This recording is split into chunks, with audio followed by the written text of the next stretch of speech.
Here with David Griffin at the 26th grader Cleveland Sports Awards. The 2016 GM for the Cleveland Cavaliers won a historic championship, one of the most infamous championships we know in NBA history, basketball history.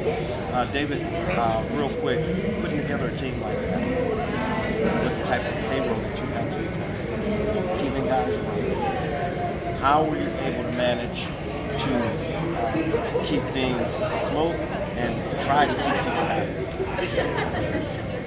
First of all, thank you. His plan is to spend it on the team. We were the highest taxpayer in the league. And in the pursuit of the title, Dan was really clear what our mission was. It wasn't to save money. And to be in the position where you're able to do exactly what you need to do from a basketball perspective without fear of that is really unusual. And the further I've gotten in my career, the more unusual it seems. So our ability to do a lot of what we did is it's been 10 years, and a lot of people still just remember the moment. I think personally, I was here Game 4 of that series, and we've seen that enormous comeback, obviously unheard of, and it was on the shoulders of a good team, a great team, but it was on the shoulders of LeBron James, and he pulled through and brought that championship back. Tell me, one of the first things that you said to LeBron after the championship?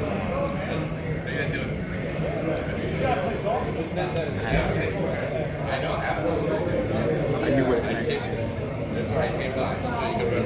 He cared so mightily about delivering, and he felt a sense of awe and responsibility. The burden he was carrying was almost unbelievable. So I felt gratitude for him. This organization has took some twists and turns, obviously, since you left.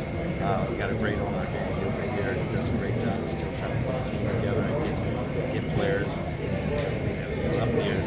Can you tell us a little bit about, I know you moved from here, and I know you're still in basketball operations, but can you tell us a little bit about the trade that just took place? What's your thoughts on that? Yeah, so I look at it as another great example. Guys like Larry, they're here to win championships, and Kobe cares a great deal about Darius going and I think you have to look at the opportunity involved in this from both sides. Darius is now an opportunity to be the number one player, and James Harden has the opportunity to play a player like Donovan Mitchell that can play off of each other in a way that's going to make both of their jobs easier. James cares mightily about winning the title too. What Kobe has done to this point is build a roster. They're all at the arc of their career where the success is winning, and that's the big step. Once you get there, you're going to need some luck. You're going to need some things along the way. But he's got a nucleus put together here that has a chance to be special. Yeah, I think that nucleus, and I think we'll see. I got to saying, I think we'll see a little bit more offense, obviously. Obviously, defense wins championships, and offense gets you wins. So we'll see down the stretch of a trade of this magnitude and bringing the name to Cleveland. We'll see how well it's suited down the stretch of the season. My guy Mike D'Antoni liked to say that the team with the most points at the end of the game play the best defense. You have the opportunity to beat teams both in a defensive slugfest and in a game that gets crazy offensively. Kobe's built a team that can play both ways. Dan has invested in it for that level. I think Kenny's done a really good job of helping put guys in that direction as well. So I think your future is incredibly right here.